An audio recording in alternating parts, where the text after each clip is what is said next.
Tu me le... Putain. Ça va bien se passer, Stéphane.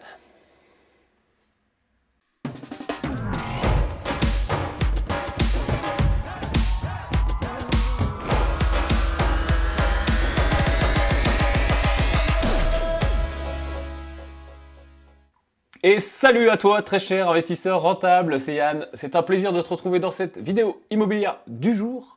Bienvenue, aujourd'hui, on va parler de refus de prêt. On va parler de refus de la banque et pourquoi, comment faire, comment l'éviter et comment réagir si jamais ça t'arrive. Juste avant ça, tu peux cliquer dans la description de cette vidéo, au-dessus, en dessous. Tu ouvres la description, tu as un lien pour télécharger mon livre en version numérique. Gratuitement, c'est offert, tu mets ton prénom, ton email et je te l'envoie directement sur ta boîte mail. Alors, que faire quand tu te bats avec la banque et tu perds et on te refuse ton prêt. Alors, j'ai envie de te dire déjà, première erreur. Tu n'aurais pas dû avoir un seul refus de prêt, tu aurais dû en avoir plusieurs.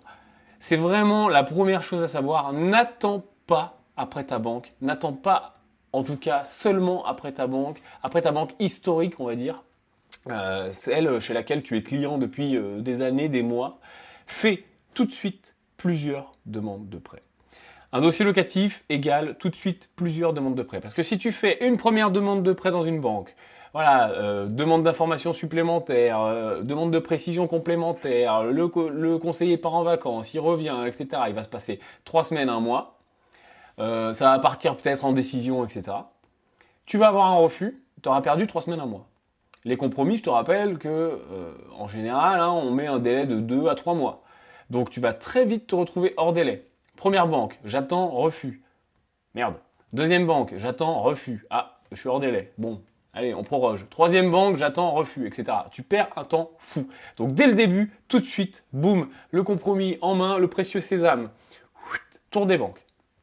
Direct, va voir plusieurs banques. Franchement, si je peux te conseiller quelque chose, c'est au moins 5 banques. Alors tu vas me dire, oui, mais putain, 5 banques, je sais pas que ça à faire, quoi. J'ai une vie à côté. Eh bien, ce que tu peux faire, et ce qui fonctionne bien, c'est travailler avec un courtier en prêt. C'est-à-dire, tu vas voir un courtier et c'est le courtier qui, lui, va analyser ton dossier, va faire, tu vois, ce travail que tu fais avec le banquier d'expliquer pourquoi, comment, etc. Tu vas le faire avec le courtier et après, lui, le courtier va présenter ton dossier dans plusieurs banques. En moyenne, un courtier va présenter le dossier dans une dizaine d'établissements différents. Ça peut être moins, ça peut être plus. Parce que comment travaille le courtier? Tout le défi est d'en trouver un bon, déjà. Avant que je t'explique précisément comment il travaille, sache que je dois te mettre en garde, c'est un peu comme un banquier, c'est un peu comme les banques. C'est-à-dire que les banquiers, tu sais comment ça marche, il y a des banquiers qui sont plutôt ouverts au locatif, d'autres non, d'autres qui comprennent moins, d'autres qui ont envie de s'embêter, d'autres qui n'ont pas envie. Les courtiers, c'est un peu pareil. C'est pas qu'ils ont envie ou pas envie de s'embêter, mais c'est qu'il y en a qui sont plus ou moins spécialisés. Il y en a qui vont faire plutôt vraiment de la résidence principale. Il y en a qui vont faire un peu de dossier locatif, mais dès que ça sort de l'ordinaire, dès que ça commence à être un peu... ils vont un peu lâcher l'affaire, ils vont un peu être moins intéressés. Donc attention déjà à choisir un bon courtier, n'hésite pas à prendre rendez-vous avec plusieurs et à pas signer tout de suite, tu n'as pas le couteau sous la gorge. Le courtier, tu vas voir, te fait signer un mandat de recherche de financement. Donc ça marche un peu comme une agence immobilière quand tu donnes un mandat, c'est pareil. Donc tu n'es pas obligé de signer tout de suite à la fin du rendez-vous, tu peux très bien prendre le mandat et différer, tu vois, dire écoutez, je vous remercie beaucoup, je vais réfléchir, je vais prendre ma décision, ou carrément jouer carte sur table, voilà, je dois voir un de vos confrères, j'avais pris rendez-vous avant, j'avais 2 rendez-vous, voilà, donc je vais, par correction, je vais voir l'autre et puis je vous tiens au courant. Et boum, voilà, terminé. Et tu choisis comme ça ton courtier par rapport à déjà comment il accroche à ton projet. Parce que tu vas voir que, comme dans une discussion avec une banque, comme dans une discussion avec n'importe quel partenaire, le courtier va devenir ton partenaire. Donc il faut que tu vois si le projet colle, s'il comprend, s'il percute et s'il est prêt, tu vois, à défendre. Parce que c'est pareil, un courtier qui n'est pas motivé par ton projet, t'imagines bien, quand on n'est pas motivé par un projet, on va le défendre, on va pas le défendre, quoi. Il va être là, il va vite fait le passer un peu dans les banques et puis il va pas vraiment argumenter derrière et se battre pour toi. Alors qu'un courtier vraiment qui a compris, qui est à fond avec toi, qui fait du locatif, qui est spécialisé, peu importe, lui, il va défendre la chose. Donc déjà, recherche du courtier. Après, comment fonctionne le courtier? Alors si tu veux, lui, c'est vraiment un professionnel du crédit, c'est un professionnel de la demande de prêt. Donc il a ce que tu n'as pas. c'est-à-dire un réseau. Ils travaillent avec les banques en général. Alors, il y a des courtiers qui vont travailler au national, mais la plupart des courtiers travaillent avec un réseau bancaire qui est proche d'eux. Donc, qui va être voilà, dans un rayon de 5-10 km. Donc, ils connaissent en fait, si tu veux, les banques. Et ils connaissent surtout les directeurs d'agence, parce que eux vont traiter soit directement avec les directeurs d'agence, soit directement avec les décideurs d'au-dessus, au service qu'on appelle les engagements. Donc c'est vraiment, c'est ce qu'il y a au-dessus, si tu veux, des enseignes, des antennes classiques bancaires. C'est les bureaux au-dessus, si tu veux, qui vont décider de donner les prêts. Ou directement avec les directeurs d'agence. Ces courtiers, ils se connaissent, tu vois. Ils ont, quand tu fréquentes quelqu'un professionnellement tous les jours, toute l'année, tu finis par le connaître. Il y en a certains qui se tutoient, etc. Hop, ils ont les numéros directs, ils s'appellent, ils travaillent par mail. Donc ça va plus vite. Et encore une fois, un courtier qui croit à ton projet, qui l'a bien compris, et c'est là que je te dis, trouve un bon courtier, et il faut que tu fasses le boulot de le convaincre comme si c'était un banquier, parce que un courtier qui croit en ton projet, qui croit en toi, qui veut vraiment te suivre, eh ben, elle va présenter le dossier de la bonne façon aux bonnes personnes. Parce que lui, il sait quelle banque, quel directeur a plutôt tendance à suivre ce type de projet, Ah là, ce que vous me présentez dans cette banque, ça passera pas.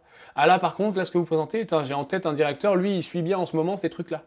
Et puis, il va aussi avoir le recul, le courtier, de où en est la banque par rapport à ses objectifs. Alors, il n'aura pas les chiffres, hein, mais vu qu'il présente plein de dossiers toute l'année, il va voir, en ce moment, putain, ça enquille, ils disent beaucoup oui, et en ce moment, c'est très compliqué, ça sert à rien de trop traîner avec cette banque-là. Donc tout ça, c'est énormément de temps gagné pour toi. Donc, moi, personnellement, j'ai une stratégie qui est mixte, c'est-à-dire que je fais et des banques moi-même et du courtier, et j'ai aussi une stratégie long terme, c'est-à-dire de réessayer de temps en temps un autre courtier que je ne connais pas, etc., pour étoffer l'équipe. Et le but du jeu étant d'avoir la personne vraiment qui capte à fond, qui comprend, qui connaît les bonnes personnes, etc. Ça se construit sur la longueur, mais ça ne t'empêche pas de commencer tout de suite. Et surtout, les préceptes, tu les connais. Si tu veux avoir un prêt, c'est toujours les mêmes préceptes au niveau de ton risque perso et de ta gestion de compte perso. Les 3 derniers mois de relevé de compte doivent être parfaits, doivent être sexy. Pas de découvert, pas de dépenses inconsidérées, etc. N'oublie pas les 3 derniers mois de compte sexy et n'oublie pas l'épargne. Épargne automatique à la fin du mois, au début du mois, et des virements marqués épargne, etc. Il n'est jamais trop tard, hein. Si tu vois que tu vas faire une demande de prêt, force-toi à mettre un peu plus d'épargne et à la fin du mois remettre un petit 100 € marqué épargne mensuelle, etc. Tout ça, ça saute aux yeux du banquier. Le banquier a l'habitude de lire des relevés de compte. Donc ça va très vite et ça lui saute aux yeux. Donc ça va mettre des points dans ton escarcelle. J'espère que tu auras toutes tes demandes de prêt.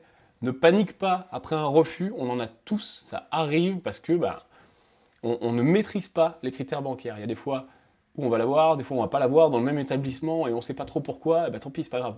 On passe à la suite et on enchaîne.